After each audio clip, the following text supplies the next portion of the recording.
بسم اللہ الرحمن الرحیم۔ شروع اللہ کے نام سے جو بڑا مہربان اور نہایت رحم فرمانے والا ہے۔ یہ اللہ کا مسلمانوں پر احسان عظیم ہے کہ اس پاک ذات نے صرف مسلمانوں ہی نہیں بلکہ پوری انسانیت کو رمضان المبارک کا مہینہ عطا کیا ہے، جس میں انسانوں کو اللہ کی بارگاہ میں توبہ کا موقع نصیب ہو رہا ہے، جو ہر وبا اور بلا سے نجات کا وسیلہ ہے۔ رسول پاک صلی اللہ علیہ وآلہ وسلم نے ارشاد فرمایا، اگر بندگان خدا کو ماہ رمضان کے روزوں کی فضیلت کا علم ہوتا تو وہ آرزو کرتے کہ رمضان پورے سال ہو۔ امت مسلمہ کی عظیم ہستیاں روزے کی شدت کو کس قدر محبوب جانتی تھیں، اس کا اندازہ ہم حضرت علی ابن طالب کے اس بیان سے لگا سکتے ہیں کہ میں 3 چیزوں کو محبوب رکھتا ہوں: تلوار کے ساتھ جہاد، مہمان کی عزت اور گرمیوں کے روزے۔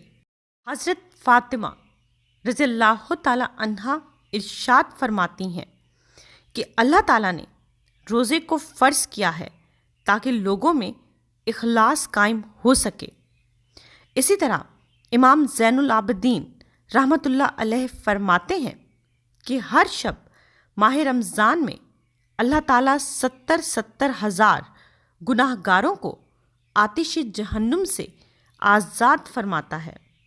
رسول پاک صلی اللہ علیہ وآلہ وسلم نے صحابہ کرام کے اجتماع سے خطاب میں مسلمانوں کو رمضان المبارک کی عظمت اور اہمیت سے آگاہ کرتے ہوئے رمضان المبارک کے فضائل و برکات کو اس انداز میں بیان فرمایا ہے کہ اس سے نہ صرف اس ماہ مقدس کی عظمت و رفعت عیاں ہوتی ہے، وہیں اللہ کی انسانوں پر بے پایاں نعمتوں کا بھی ادراک ہوتا ہے کہ وہ رب کس قدر مہربان ہے۔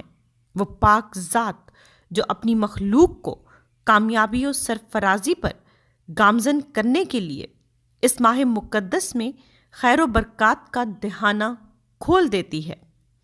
اس خطبے کو شیخ صدوق نے اپنی کتاب میں حضرت علی رضی اللہ تعالی عنہ سے روایت کیا ہے کہ شعبان کے اختتامی دنوں میں نبی کریم صلی اللہ علیہ وآلہ وسلم نے ہم سے خطاب کرتے ہوئے فرمایا، اے لوگو، اللہ کا برکت، رحمت اور مغفرت سے بھرپور مہینہ آ رہا ہے۔ یہ ایک ایسا مہینہ ہے جو تمام مہینوں سے بہتر ہے، اس کے دن تمام دنوں سے بہتر اور اس کی راتیں تمام راتوں سے بہتر ہیں اور اس کی ساعت تمام ساعت سے افضل ہیں۔ یہ ایک ایسا مہینہ ہے جس میں تمہیں اللہ کے یہاں دعوت دی گئی ہے اور تم لوگ کرامت خدا کے مہمان قرار پائے ہو۔ اس مہینے میں تمہارا سانس لینا تسبیح اور سونا عبادت ہے، اعمال مقبول اور دعائیں مستجاب ہیں، لہٰذا تم سب کو اس مہینے میں نیکی اور سچی نیتوں اور پاک دلوں کے ساتھ اللہ سے سوال کرنا چاہیے کہ تمہیں اس مہینے کے روزے رکھنے اور قرآن پاک کی تلاوت کرنے کی توفیق عنایت کرے، کیونکہ بدبخت ہے وہ شخص جو اس بابرکت مہینے میں غفران الہی سے محروم رہا۔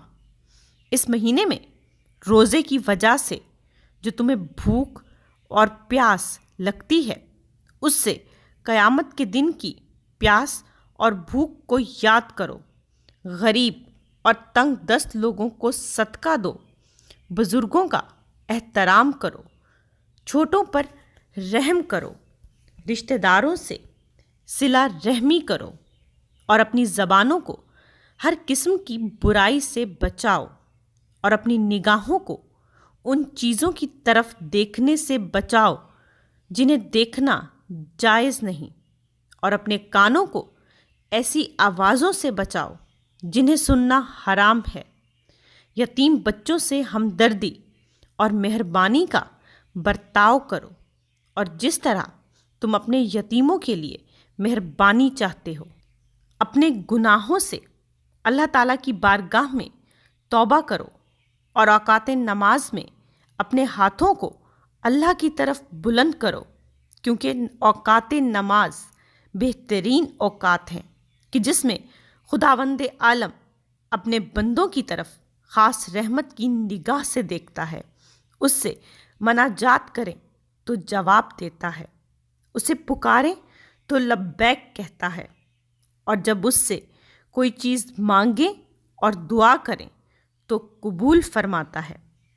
اے لوگو، بے شک تمہارے نفس تمہارے اعمال کے حصار میں ہیں، تو اسے استغفار اور طلب بخشش کے ذریعے رہائی دلاؤ۔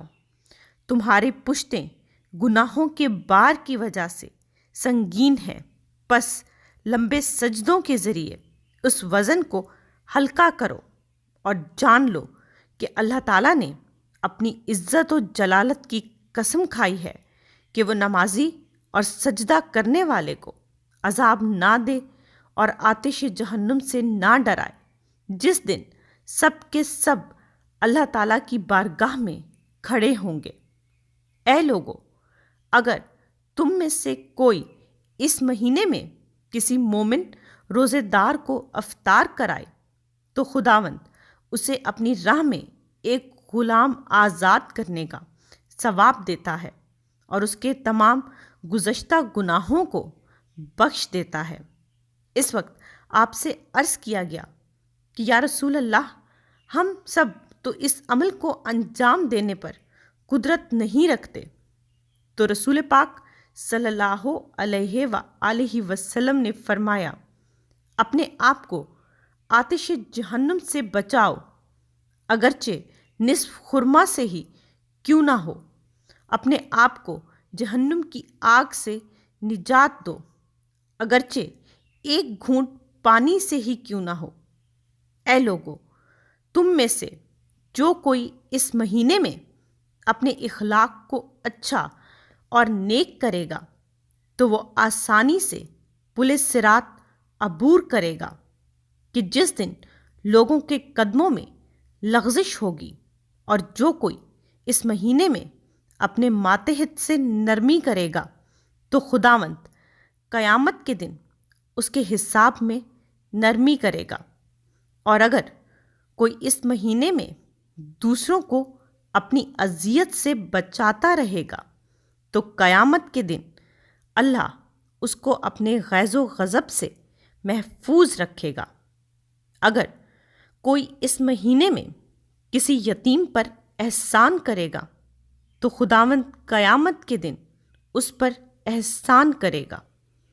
اور کوئی اس مہینے میں اپنے رشتہ داروں سے صلہ رحمی کرے گا تو خداوند قیامت کے دن اسے اپنی رحمت سے متصل کرے گا۔